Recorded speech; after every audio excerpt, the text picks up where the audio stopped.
થઈ ગયો।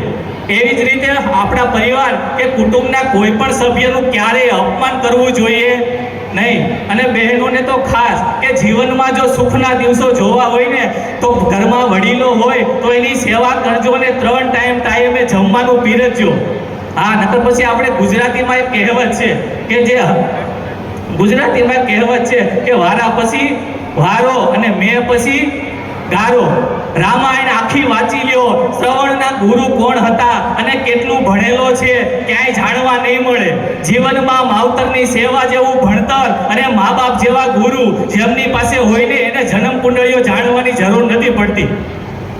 ભાઈઓ, જીવનમાં જે મળ્યું છે, જેવું મળ્યું છે એમાં આનંદ માણવામાં મજા છે અને જે નથી મળ્યું એને ચાહવામાં મજા છે। આ કળિયુગની દુનિયાદારી છે। અહીં રમતા રમતા માણસ ગમી જાય અને ગમતા માણસ જ આપણી સાથે રમત રમી જાય। ઘણા લોકો માટે હું સારો નથી હોતો, પણ તમે જ કહો ને કે કયો દરિયો એવો છે જે ખારો નથી હોતો। જીવનમાં 3 તબક્કામાં જિંદગીને જીવવાની કે ગમે તેવી પરિસ્થિતિ હોય હંમેશા ખુશ રહેવાનું અને બીજું કે બીજાને ખુશ રહેવાનું। અને ત્રીજું કે આપણી ગમે તેવી પરિસ્થિતિ હોય તો ભાઈ હસતા રહેવાનું। હસવું, હસાવવું અને હસતું રહેવું એ જિંદગીનો ક્રમ છે।